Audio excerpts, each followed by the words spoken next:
Hi, I'm Sean Stone. Join me today as we look into some of the sinister forces haunting America. Central Intelligence Agency. It was described by witnesses as...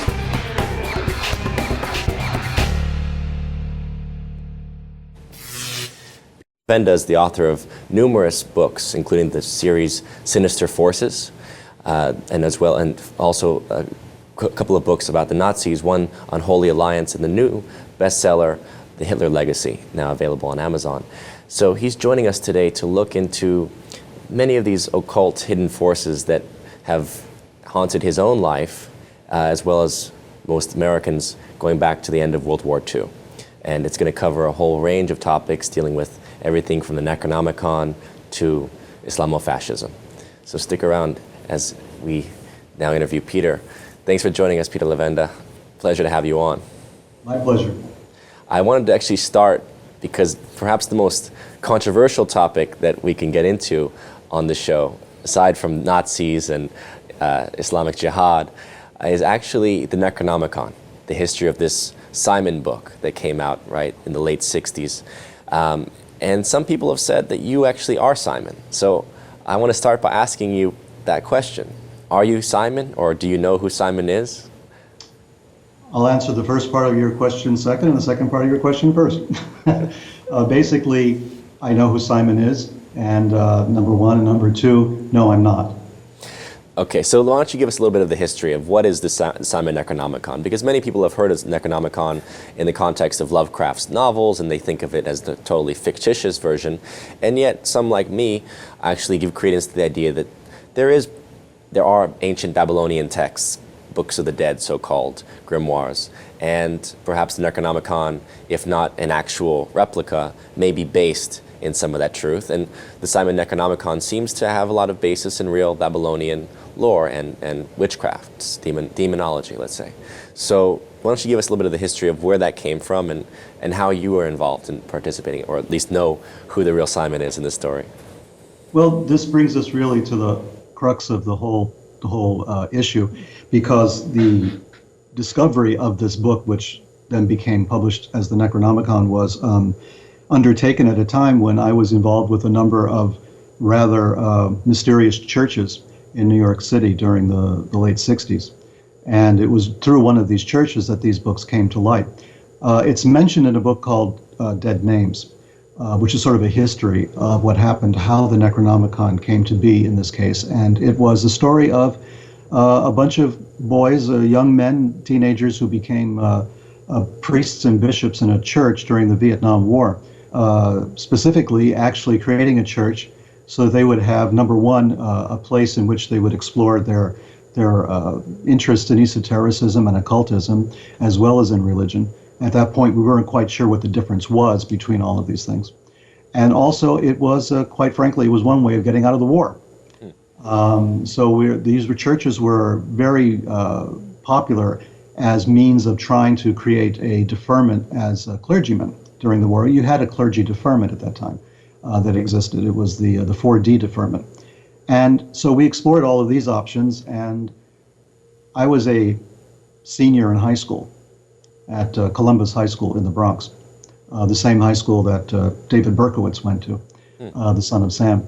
He joined a year after I graduated. And at this particular time, in 1968, in June, Bobby Kennedy had just been assassinated. For me, being the type of person that I was a sort of a Kennedy admirer. And when Bobby was killed, this was a tremendous blow. I mean, it looked like that was going to be the end. I mean, they had killed Jack, they had just killed Martin Luther King, and now Bobby Kennedy had been assassinated. And this was a major, the world was going through upheaval at that time. You could not imagine how we all felt, especially those of my age who are now of age to go to Vietnam. And a friend of mine and I, both members of this Erzatz church, this Orthodox church from Czechoslovakia. There's a long story here, and probably we don't have time to go into it.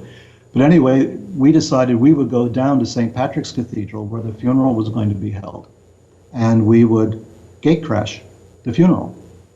And what we did is we went down the night before. We did go into the church. We were allowed into the church. We were dressed appropriately, which means we were dressed as Orthodox monks in black robes and the black conical hat with the veil that comes down, the sort of Never on Sunday or Zorba the Greek kind of outfit. And we walked into the church, and we were accepted as though we were actual clergymen of that church. And so we decided the following day for the funeral, we would gate crash, quite frankly. And we hired a limousine. We paid $15, I'll never forget it, for a limousine going one way from the Bronx to Manhattan. And nobody stops a limousine. We got out of the limousine, dressed in our Orthodox finery, and walked into the church. And we found ourselves actually walking into St. Patrick's Cathedral, being led into the sanctuary of the church. My friend on one side of the altar and me on the other, sitting cheek by jowl with all of the actual legitimate priests and bishops who had been invited to this funeral. To make a long story short, we were there for the entire service. Because we were the last ones in, we were the first ones out, which meant that we led the procession out of the church. This was a very bizarre experience, I can tell you. The tightest security New York had known because of the assassinations, and we just wandered in as two, high school seniors, dressed in, handmade Orthodox robes, and managed to defeat security.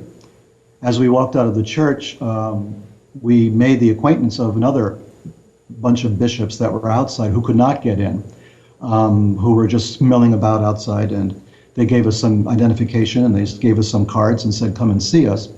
And this was the church in the Bronx that later became the subject of some of the work I did in Sinister Forces. It was a front for an intelligence operation. But this all leads us to the Necronomicon, because as we developed this church structure for ourselves and became more and more involved in it, we attracted other monks of certain disciplines, shall we say, different types of monks who were shopping from one church to another in the Orthodox world. And two of the monks turned out to be book thieves. These were people who made a living going into libraries, going into private collections, and stealing books and then selling them on the black market. We kind of had a suspicion about this. The friend of mine became the leader of the church because that was really what he was into. And I found out about this a bit later, that his friends were stealing books. And they were stealing a lot of books because they knew he liked occultism. They stole occult manuscripts and books when they could. And one of these was the Necronomicon. It was a box, it was a manuscript written in Greek. And I didn't read very much Greek, although the Greek language is part of Orthodoxy. The Greek alphabet is, the Cyrillic, the Russian alphabet. We learned Church Slavonic. And, it looked like, looking from the boxes of the manuscripts, this looked like a really good occult text of some kind. And the word in Greek on the front page of the front page, the sort of not really a title page, but the front page of the manuscript was a Greek word, which I looked at, and we agreed, spelled the name Necronomicon. I didn't know what that meant, neither did my friend, none of us did. It was just a word. Necros seems to have had something to do with death. We knew that, and so we're going through the diagrams and figuring this must be some kind of book for, summoning the dead or getting in contact with the dead. We didn't really know very much. And it was only when friends of mine, including other people who shall not be named, went up and talked to people who were more knowledgeable in the science fiction fantasy realm. We happened to drop the word, and that's when everybody said, "Oh, that can't possibly be. That's a fictitious book. Mm-hmm. Lovecraft invented it. There is no such thing as a Necronomicon." And so we said, "Well, I don't know. We have a manuscript that's calling itself that." The connection between the Necronomicon that was eventually published and Lovecraft, I think, is tenuous at best. There are some connections that you can make. There are some, there's some language that's somewhat similar. But overall, the mood is very similar. This is an idea that this book is written as a kind of battlefield text. There's an us versus them. There's a kind of Manichaean struggle going on between forces of light and darkness. And it's a book that's sort of dripping with doom, which sort of fits in with the Lovecraftian short stories and the Lovecraftian mood, the Lovecraftian atmosphere, I think you could say. So it was published as the Necronomicon. Simon did write, a pretty cogent introduction to it, very involved in the whole process. And at the end, the book came out, and then suddenly all the focus on was, who really is Simon and what was Simon all about, and that became an issue. We felt that Simon had wrote the introduction to this thing. It was involved in the translations, as we all were to some extent. We were all involved in one way or the other with this book, and we felt that the focus was wrong. The focus should not be on the guy who wrote the introduction. The focus should be on the material itself. So people started going underground. The friend of mine who ran the church, who had hired the monks who stole the books, these guys got arrested. It was the largest rare book heist in North American history. You can read about it online. It's in newspapers and stuff from that period, from the 1970s. These were serious guys. These were ripping off collections everywhere in North America, in Canada, the United States, and in Mexico. They were every place they were stealing books. And they got convicted for it. They went to jail for it. And my friend got so paranoid about this and so worried that he began burning everything he had that could connect him back to these two, not wanting to go to jail himself, obviously. So all of that was destroyed. A lot of stuff was destroyed. I didn't know about all of this until a bit later because I was in and out of contact with him. And then later I found out he had died rather mysteriously. Again, this is all stuff that can be verified. I'm not making any of this up. He died mysteriously after his father had committed suicide. Then he either killed himself or was killed.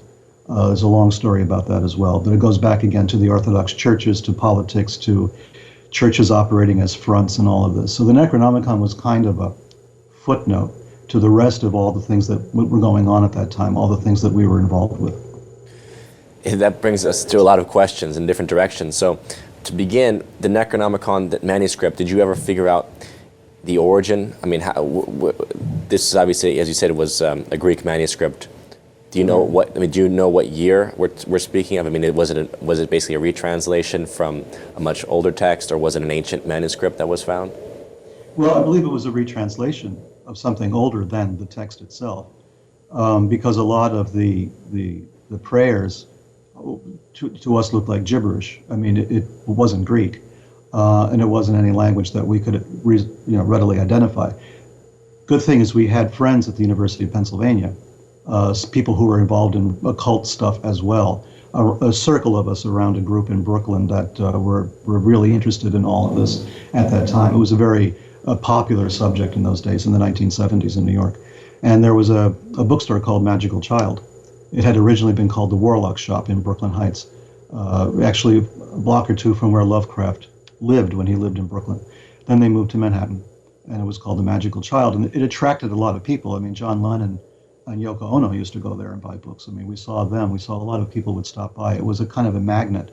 And we knew some of the students, some of the people who were studying ancient languages, both in New York and at the University of Pennsylvania, which became more serious because they were able to help us and recognize some of the language as sounding like it was Babylonian, Akkadian, or Sumerian.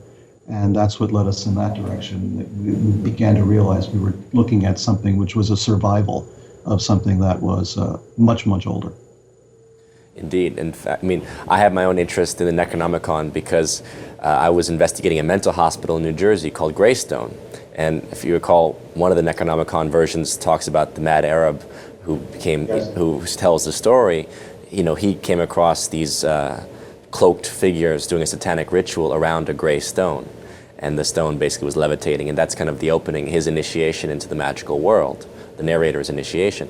And I always found it interesting because Greystone, we also found, was a hub for a lot of satanic rituals. We found a lot of markings and indications of Satanists. In fact, we even found one translation of a Necronomicon buried deep inside the hospital, indicating that someone had come there with the book, either to bury it or to do rituals with it.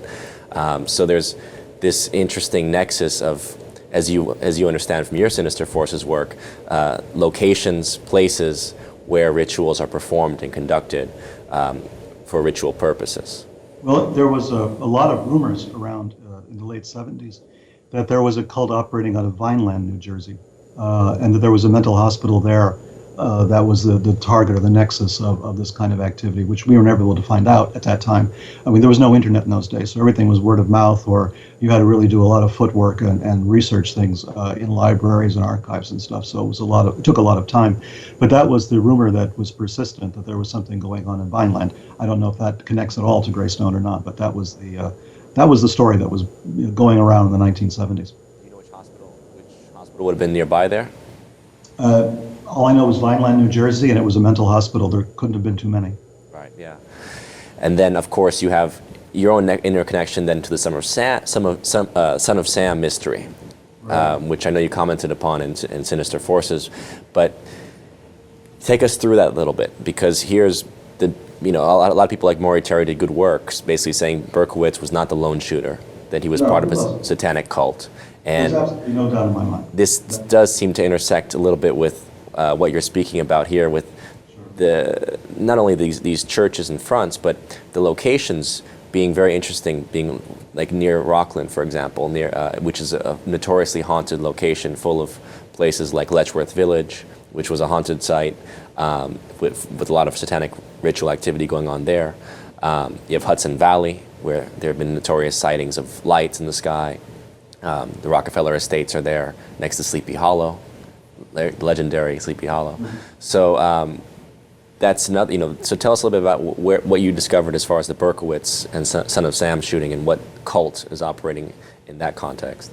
Well, this takes us, down the rabbit hole a few steps. The Son of Sam shootings were happening when I was living in New York, in Brooklyn at the time, and we all knew, the people, the sort of circle of our friends and colleagues, that we knew that there was more than one person in the Son of Sam cult. I mean, the rumors spread like wildfire. People were talking about it constantly. It was something that you felt all the time. And Maury Terry writes about a connection to the Son of Sam cult through a film producer called Roy Radin. Roy Radin at one point approached friends of mine and myself. He wanted to film rituals. He wanted to film, actual rituals taking place. He wanted to film something spooky, something, like conjuring a demon to visible appearance or something. So we stayed away from him because he looked a little strange, and he seemed a little bit unhealthy, in his interests. But the Son of Sam thing was going on at the time, and there was this. Maury Terry brings out this connection to something called the Process Church of the Final Judgment. Well, the Process is kind of an offshoot of Scientology, or members of Scientology created the Process Church, and we saw them around town all the time as well. And we didn't know if there was any actual connection to Son of Sam until much later. But what I find that is fascinating to me, and I just discovered this a few years ago, was that the man who came up with the name, the Process Church of the Final Judgment, and the man who incorporated the Process Church was Tommy Jude Baumler. And Tommy Baumler worked as a lawyer and an investigator out of Guy Bannister's office initially. He was a person who was deeply involved with David Ferry, with Jack Martin, with all those characters from the New Orleans end of the Kennedy assassination conspiracy. And he's the guy who actually incorporated the Process Church and came up with the name. Wow. The connections are very bizarre and very, very astonishing. We knew the Process Church. We knew them. They were spending a lot of time trying to look sinister and mysterious. And they did the thing with the German shepherds was their sort of their totem. They dressed in black. They worshiped both the devil and Jesus and Jehovah. And it was quite a heady mixture. But in the years since then, members of the Process at that time have come out and acknowledged that Berkowitz was part of this, that they were part of this cult that was going around killing people, basically. That what Berkowitz said was true. Berkowitz is still in jail. He's never getting out. He knows that. But he has actually come clean on the murders that he did commit and the ones he did not commit. He has no reason to lie about it at this point. He's never getting out of jail. He's an admitted murderer, multiple murderer. But we knew that there were killings that were sort of off from the other killings. We knew there had to be more than one person doing it. And as it turned out, I think we've been proven right. The Son of Sam killings were part of a cult. New York was full of this kind of activity at that time. It was replete We had the witchcraft phenomenon had just started. So you had the Gardnerian witchcraft, you had Ray Buckland, you had Leo Martello, you had all kinds of people who were pretty famous in this particular field, promoting witchcraft as a religion, promoting it heavily on the media. And that was just the surface. Then you had the Church of Satan crowd, and then you had the Temple of Set people. You had a lot of groups that were very, very active in New York City and New Jersey who were involved in this esoteric stuff. So this was something that was going on. We all knew it. We all knew who was in it. We all knew, who to stay away from, or who you'd want to talk to, who was interesting and who wasn't. This was all part of the atmosphere at that time. So yeah, the Process Church, David Berkowitz, the cult, no doubt in my mind. Maury Terry may have gotten some things wrong here and there, or he may have overreached in certain places, but the basic story, I think, is pretty solid. And I've talked to some of the police investigators and detectives who worked on that case. They're still around, and I've talked to them a number of times in the past, and they are absolutely convinced of the existence of a cult that was involved in these murders. But don't you feel that the publishing of the Necronomicon actually helped to fuel these kinds of occult activities? I mean, what was the ultimate purpose behind publishing these kind of grimoires, making it accessible to groups like this that we're speaking of? Well, I don't know. That's a good question, because people have tried to draw a solid line between the Necronomicon and and cult activity of various kinds. Some people have taken the Necronomicon quite seriously. I wrote a book about it, involving Kenneth Grant, a very famous occultist in England, who was very much involved in the whole Lovecraftian mythos, and involved specifically with the Necronomicon, with which I was involved. So, there is that, but that was a very serious, very sober sort of approach to esotericism. That wasn't going out and killing people in the name of Satan or something. I think the Satanic Bible had an effect on that as well, on that whole milieu, the whole idea of that there was an occult, there was kind of an acceptable occultism in North America. I think, that contributed to it as well. But I think the Necronomicon, because it was so controversial, attracted a lot of critics as well as it did supporters. And I think that controversy was greater for the Necronomicon than it was, for instance, for the Satanic Bible, which is what it is. There's no real controversy surrounding it. But with the Necronomicon, there was controversy. There's a lot of people, pointing fingers and trying to find out, is it real, is it not real? People saying it doesn't matter if it's real or not real, it works or it doesn't work, on and on. So you have a lot of people on both sides of that argument. So the church that you've been hinting at throughout, that you were part of, the American Orthodox Catholic Church, right? Most people will never have heard of. What role did this American Orthodox Church play in actually disseminating, for example, the Necronomicon, or what did you ultimately find that they were involved with that made you realize that this is actually a front for something much more conspiratorial, let's say? Well, the American Orthodox Catholic Church was not disseminating the Necronomicon. What happened was, the friend and I that I mentioned, who's passed away now, so I guess I can refer to him, was William Prosky. He and I joined the American Orthodox Catholic Church in 1968 and 69. And at the end of 69, we were actually also in the process of formulating our own version of all of this, called the Slavonic Orthodox Church. So there was this going on. So there were different churches involved. The Necronomicon, there's a solid line between the Necronomicon and the Slavonic Orthodox Church. That's where that connection is. It's very bewildering, believe me, I know. There's a lot of churches with a lot of similar names in this story, which makes it very confusing to anybody trying to do the research. The American Orthodox Catholic Church was run by a man called Profeta. Profeta was a Ukrainian priest who had started this church, which he claimed he had started in conjunction with some operation of J. Edgar Hoover. So if you wanted to be a bishop in this church, you had to be vetted by the FBI, and that's where Jack Martin came in. I was just managed to see Jim Garrison's papers on the Clay Shaw trial. I've been trying to get a hold of him for a long time because I knew there'd be something in there. Garrison was following the story of the churches, and he was as confused as anyone else, and he kind of gave up on it and told the House Subcommittee on Assassinations, look into the churches. There's something fishy. I just don't know what it is. As it turned out, when I finally saw the papers, I realized for sure, beyond any doubt at all, that the stationery that I had been typing on when I was in that church and the signatures that I had seen at that church were being sent to Garrison trying to get Jack Martin released and sent back to them so that he would not be one of the witnesses in the Clay Shaw trial. So at that point, I realized, I mean, I know David Ferry was a member of the church. We found his documentation, his consecration papers. We know Jack Martin was, Tommy Baumler was. A lot of these people were members of this church, and they had no religious training. They did not conduct any services. They did nothing religious except dress the part when they had to. And I think you should realize that in those days, a priest could go almost anywhere, unchallenged. It's not like today where we sort of look at priests suspiciously these days. But in those days, if you were dressed with a Roman collar and you had the black robes on, nobody stopped you. You could walk into practically a high security installation. Well, you walked into the RFK funeral procession at the Exactly. St. Patrick's Cathedral. So that was only one of the ones we gate crashed at the time, but that was the most famous one. So nobody would stop you. You get on a public transportation, they wouldn't charge you. You rode for free, which when we were a couple of high school kids, that was great. So this is the kind of thing that happens. So if you could go and visit someone in the hospital in critical care in the middle of the night, way after visiting hours, nobody would stop you. And we began to realize that the possibilities for abuse were enormous. And we saw people coming in and out of the church all the time from foreign countries. We had somebody coming in from Nigeria. We had someone coming in from Italy. We had people coming in to get consecrated, quote unquote, as bishops. They would get their piece of paper. There might be a ritual laying on of hands, something, just for pro forma sake.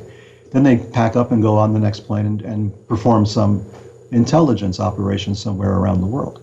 So I spoke to some of the bishops who were part of this. I went back to them years later after I had left all of this behind and did the research, talked to them, and they admitted, that they had to be vetted by the FBI before they could be, part of the church. And some of them simply refused to do it and they broke away.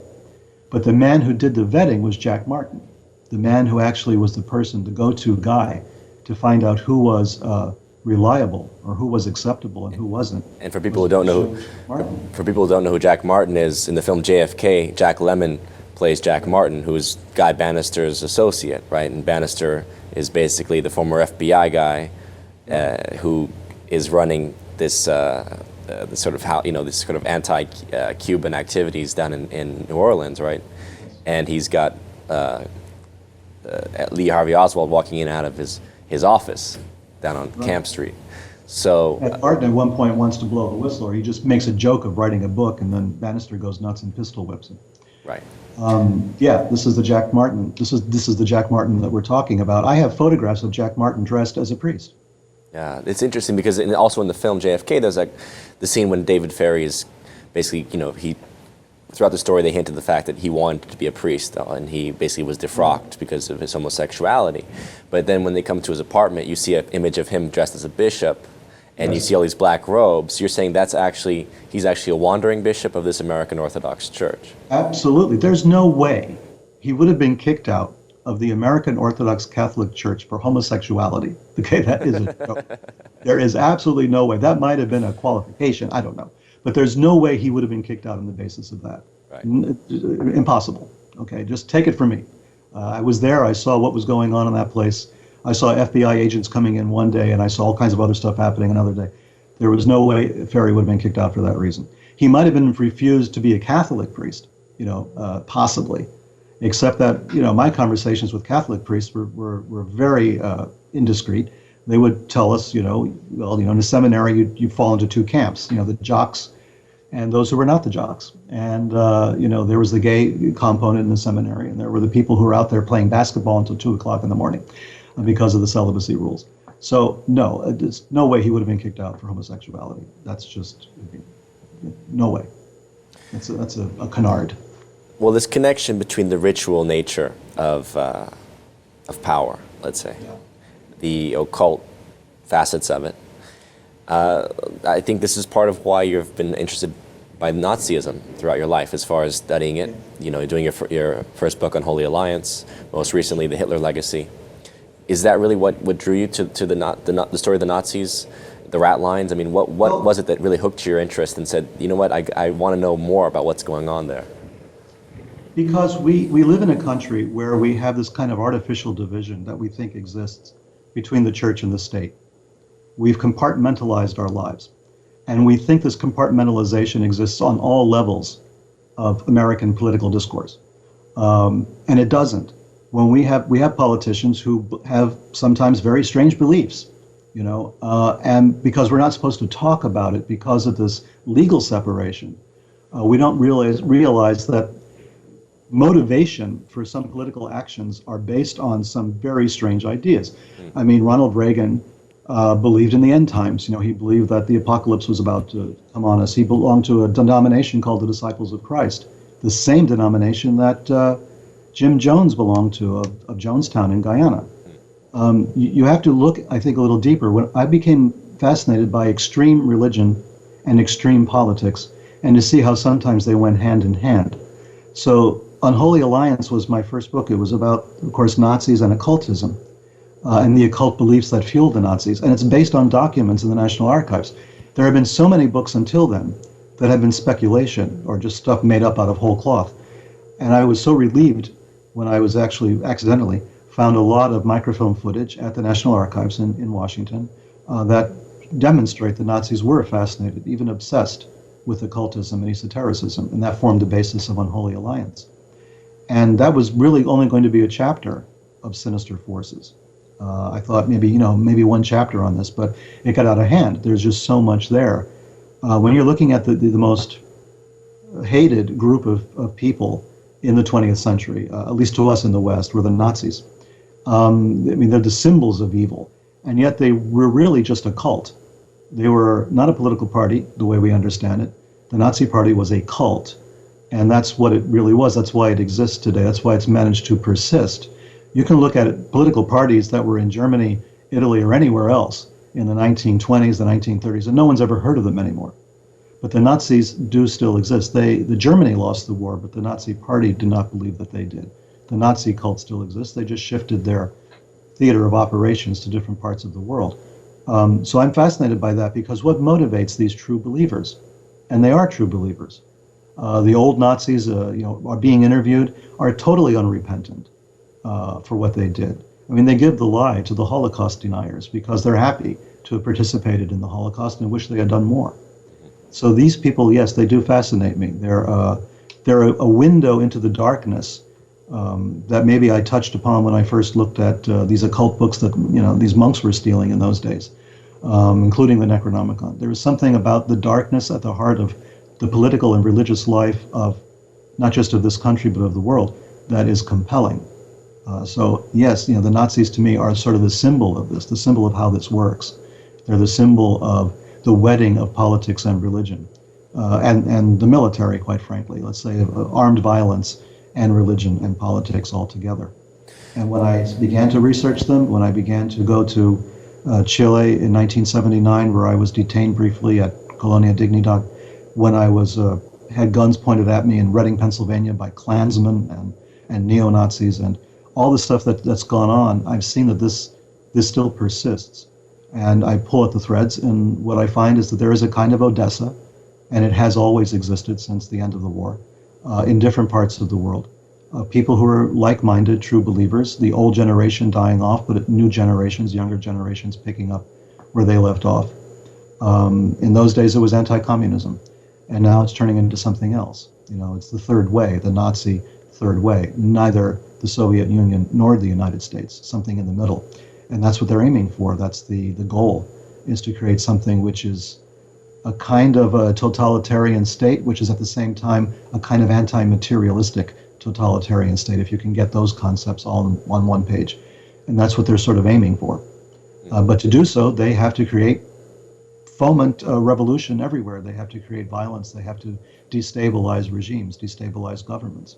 And I think that, as the Hitler legacy points out, this all began in World War I in a very specific way with a man called Max von Oppenheim, who was an archaeologist, a German archaeologist who lived in North Africa, who decides that maybe calling for a global jihad might be a good idea to win World War I, to win that war against the British, the French, and the Russians, and convinces the Ottoman Turks to do just that, to declare a jihad, the first ever global jihad, calling on all Muslims around the world to rise up against the unbelievers.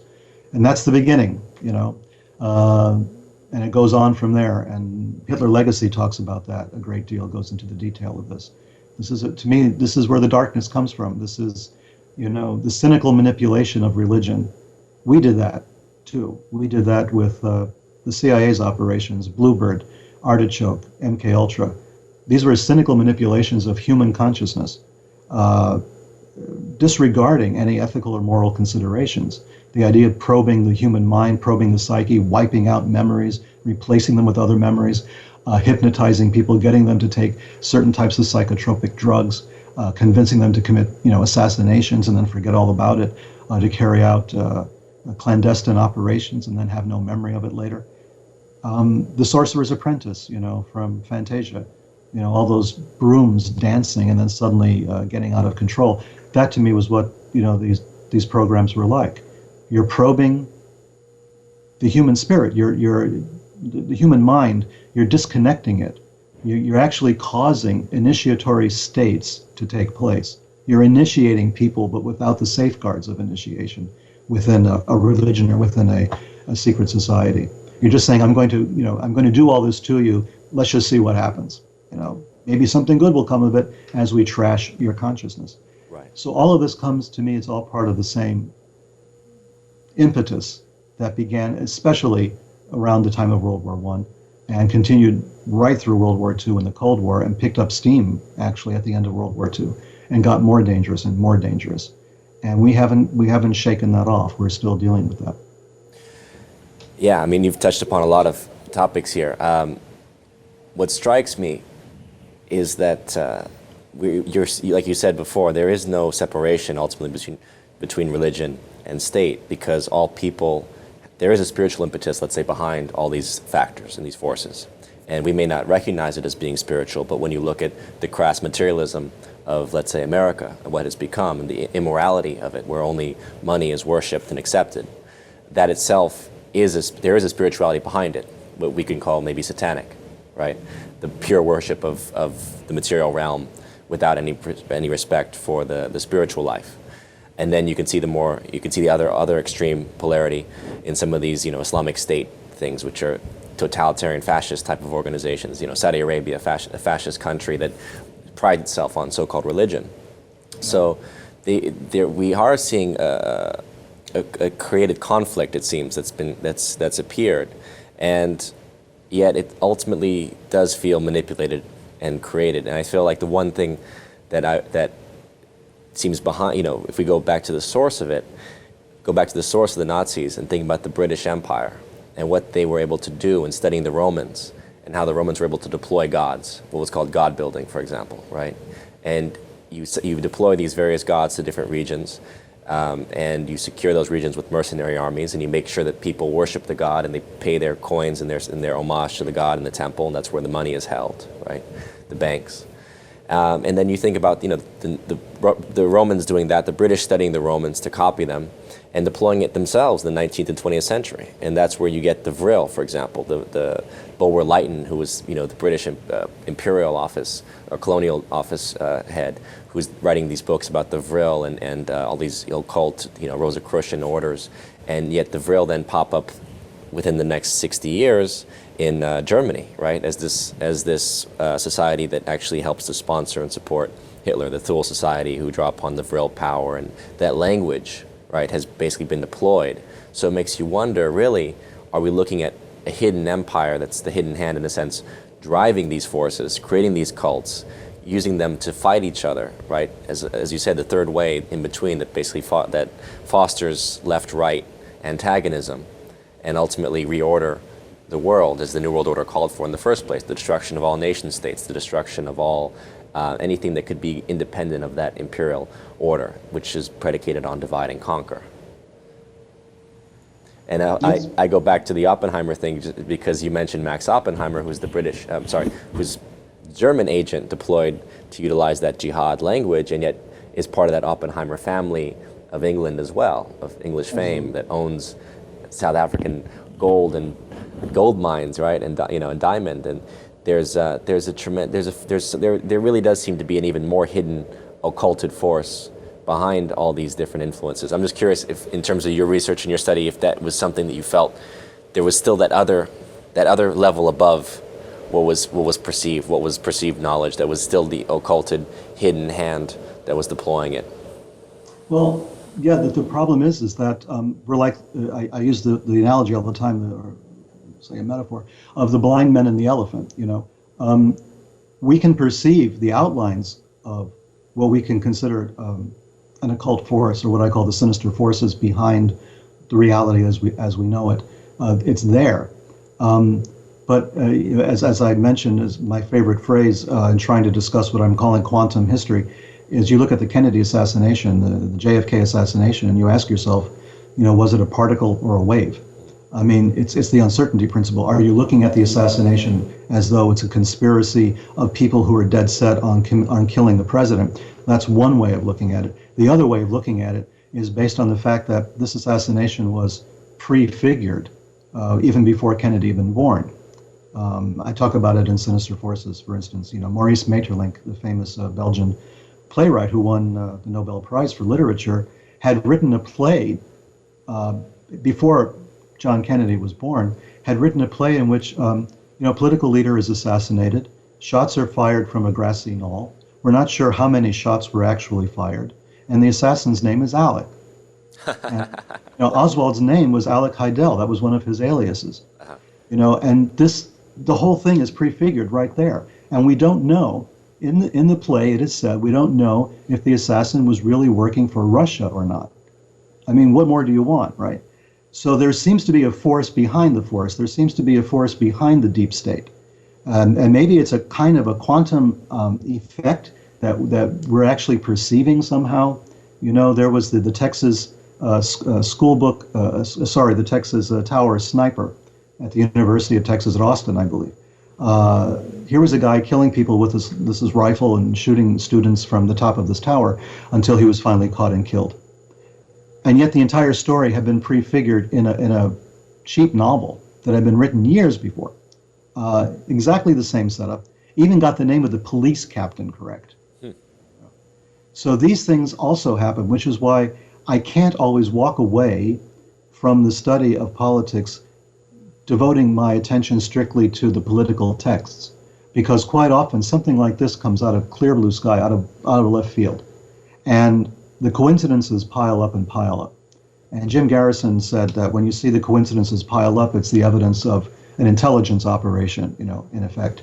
And maybe there's something to that, of course, but maybe there's a deeper level. There's a deeper level of activity that we're just barely conscious of, but that some people sensitive enough, like Maeterlinck as an example, see into the future somehow. Or maybe these events cause ripples in all directions. Maybe the assassination sent ripples into the past as well as into the future. And that's getting deep and very quantum mechanical, and I think I'm going to have a drink. Well, before you do that, this is a level that, you know, obviously Sinister Forces, which I love that series because it does go to that level of what is the synchronicity and spiritual motivation behind the material ramifications that we're seeing. And one of the figures that does actually play a role into links all of your books is Aleister Crowley. And I see Aiwass is behind you on the wall. And so, you know, Crowley bragged about... Aiwass, that's Lam. Oh, is that Lam? Oh, is that what he called Lam? That's right. But that's painted by Crowley, right? Right. Yeah. So the point being that he brags about it in Moonchild that they were doing rituals to conjure World War I. Because right. the bloody sacrifice was necessary to bring the new age, which we are now entering. But it's predicated on violence and war and bloodshed. And then you think about these spiritual factors that are invoked, and you know, I personally believe it. I've experienced things in my own research and investigation that indicates there's something supernatural taking place here that transcends these three dimensions that we sense. Is that what you ultimately believe? There are these spirits and these forces that are at work that have been unleashed, going back to the occult practices of those in power. Is that why maybe we're seeing the synchronicities that we're seeing these things that are written not by necessarily mortal minds, but by supernatural minds? Well, I think the word belief is probably too strong. I base a lot of my work on what I can prove. And of course, the problem is in this particular realm, it's really difficult to prove anything. All you can really do is map the contours of what's going on.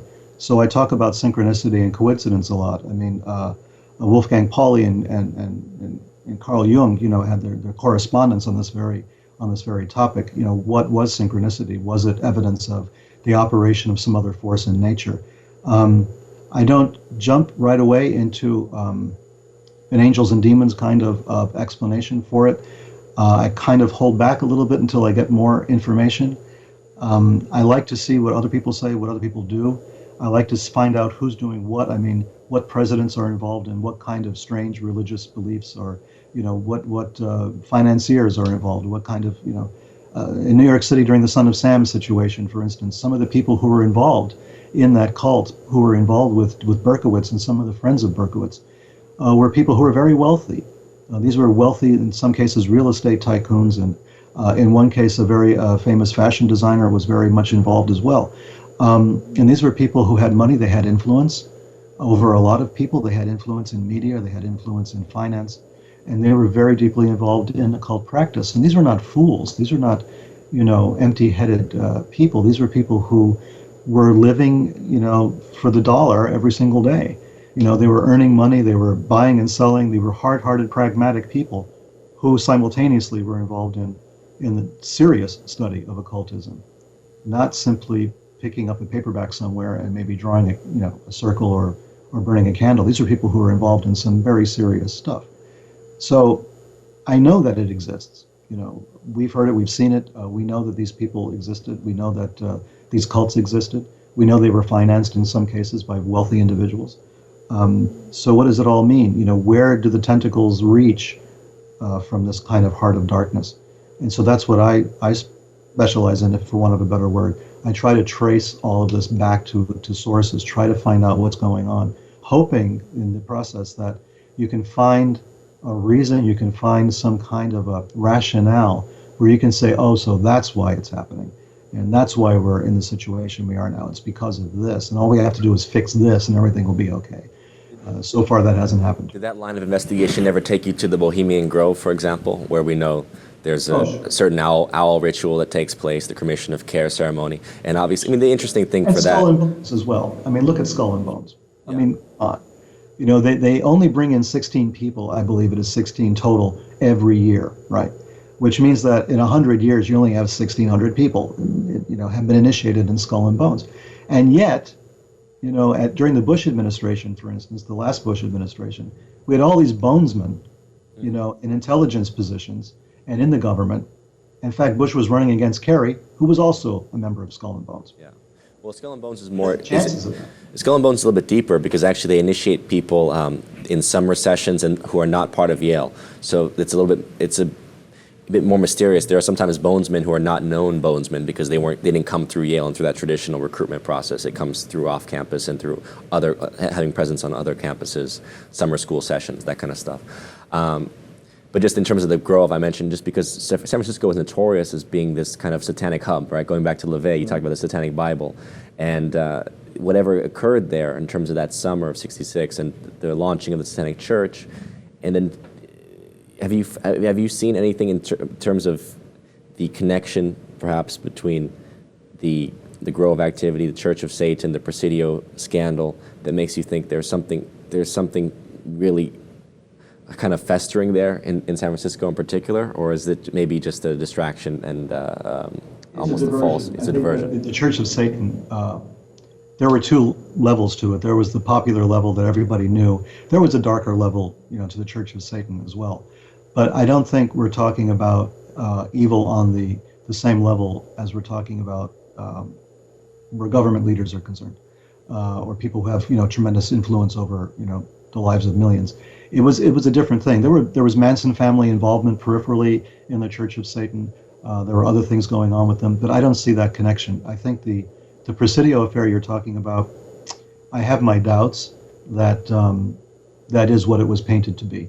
I think that it was the time of the satanic ritual abuse hysteria that was going on, and I think there was probably, I like evidence, and we speculate too much about the Presidio thing. I'm kind of reluctant to go on board and say, yeah, there was child abuse or satanic ritual abuse with the Presidio. I've seen a lot of evidence to the contrary, so I'm starting to think maybe that story was a little overblown.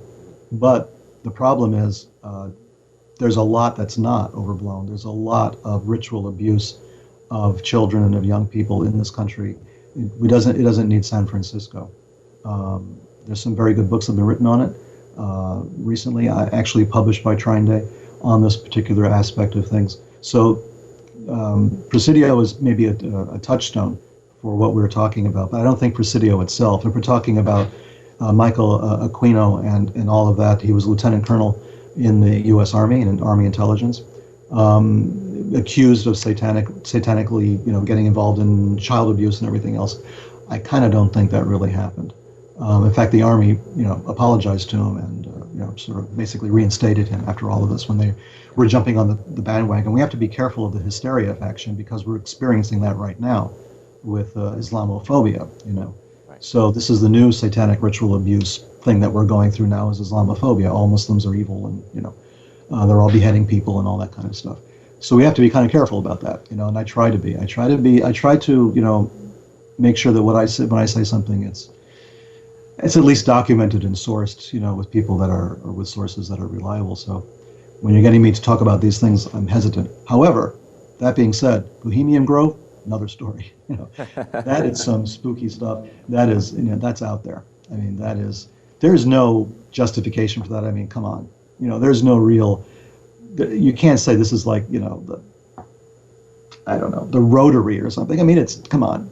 It's a cult, It's a cult ceremony. It's got all the trappings of ritual magic in it, and it's got all of our big politicians and financiers and industrialists and corporate leaders involved in this weird thing out there. You can't tell me this is just fun and games. I'm sorry, no, it's not going to fly. I've seen these people. I've interviewed a lot of people in my time. I've worked in large corporations as well. I know corporate figures. I know how they think, how they talk, out of both sides of their mouth at the same time. So when we're talking about Bohemian Grove, believe me, that's spooky. Church of Satan, kind of a distraction, kind of a misdirection, maybe a little bit, because if you call yourself the Church of Satan, what do you expect, right? So it's kind of a distraction. It's getting everybody to look in another direction. Right. But I think Bohemian Grove deserves much more attention than Church of Satan ever did. I think it's a good point, though, not to get hysterical about these topics. And the comparison to Islamophobia now, I think, is very apt, because the truth is there's so much confusion about what Islam means when you have the media showing you the Islamic State. Well, they're calling themselves the Islamic State. Isn't this must be Islam, right? And they're doing everything satanic you can ask for, from bestiality to beheading children and babies to, stoning women. It's like, what more can you ask for as far as Satanism is concerned? So it makes you wonder, makes me believe at least, that there's more of an operation behind it, and that derives again from I was just having this conversation yesterday. Exactly. This is exactly my feeling. And the more that we say that the Islamic State represents Islam, the more justification we give to them. We're actually validating the Islamic State by saying this is Islam. That's what they want you to think, right? We are Islam. This is how Islam is. Yeah. We're cooperating in this myth, in this propaganda effort. Even by calling them a state in the first place, by calling them the Islamic State, it already gives them validation, because they don't deserve being called a state. They're not a state. Not a state. They're a cult of serial killers, maybe, I don't know, but they're not a state for sure. But I have my doubts about all of that at this point, because I've seen the videos. They're too professionally made. Okay, there's a lot of production value in that stuff. I have, the jury's out, where I'm concerned, where that's concerned. I do have a lot of suspicions about how that started and who's really behind it. But I just want to leave you with this point, because the Hitler legacy obviously is coming out right now, and it deals with the influence of Nazis who went over and did work in certain Muslim countries. The influence of people like the Grand Mufti of Jerusalem, who was very anti-Semitic, right? But also he was appointed by who? The British Empire. But the point is that obviously your book talks about the Nazi influence after the war in countries like Egypt, and then with the Muslim Brotherhood, forces like this, who are still a factor. Don't you think people might then take the Hitler legacy and say, oh, look, you see, these Muslims are Nazis, and obviously then they're going to kind of fall into that mindset of seeing all Muslims as part of this fascist, anti-Semitic movement, right, of Nazism, of Islamic State type of fascism. Yeah, you can come away with it if you don't actually read the book.